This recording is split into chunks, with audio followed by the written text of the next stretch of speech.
Hello guys. Magandang gabi po sa inyong lahat. Naandito po muli ang inyong Coach Lorna Nashon. So for today's video ay ipapakita ko po sa inyo kung paano mag-withdraw dito sa aking Tag Markets, sa ating Tag Markets account. So pag naandito na po kayo sa Tag Markets account, ayan, i-click nyo lang po yung tatlong guhit or apat na guhit no bar. Tapos i-click nyo po yung inyong CopyX account. At after that, i-click nyo po itong follower hub, yung may dalawang ulo. Then, strategies. Pasok po tayo dito sa strategies.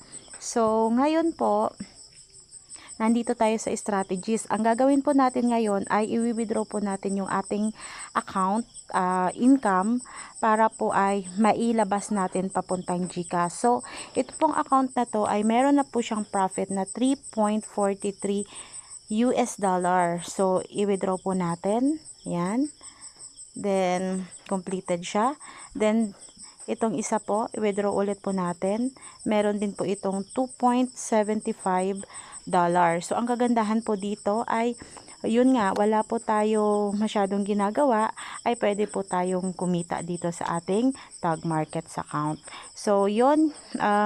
Ngayon po, naandito na po, i-refresh lang po natin. So, ayan po, meron na po tayong 9.85. So, dahil nga po $10 ang minimum na pag-withdraw sa GCash, so kulang po tayo ng 0.15. So, ang gagawin po natin ay pupunta po ako sa aking Stratify account. Ayan, meron din po tayong weekly income, no? So, click ko po itong withdraw. Then, USDT, yan.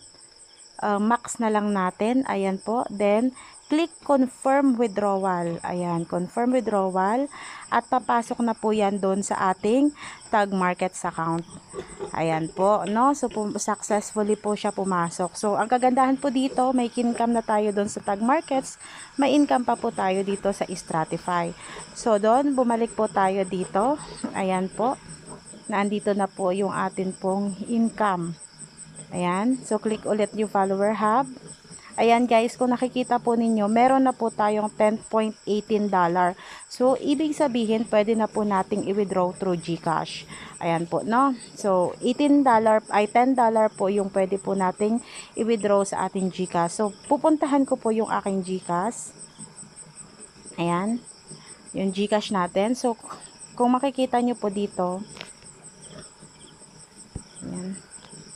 Meron po tayong 597 po sa ating GCash account.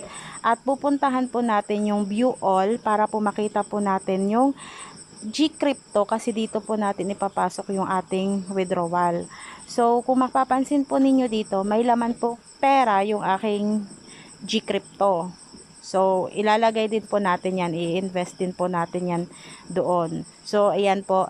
Kung papansinin nyo po, meron po dyan 1978. Pero, disregard na lang po natin yan para makita po natin yung pagpasok po ng ating withdraw nga po from Tag Market. So, dahil po dito, kinuha lang natin dito yung tapos USDT, tapos receive.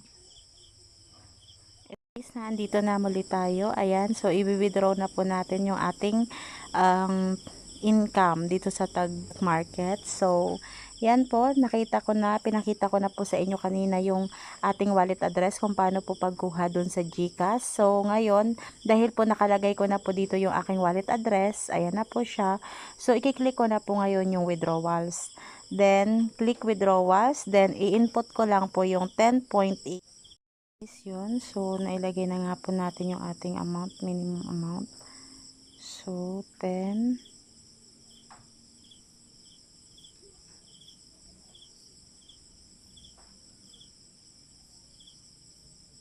Withdraw. Yun. Your request has been submitted successfully.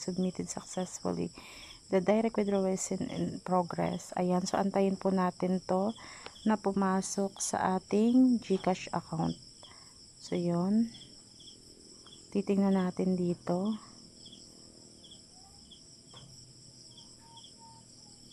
So, success. Your Your request has been submitted successfully. Your withdrawal request has been submitted to the back office and will be processed shortly. So guys, thanks God.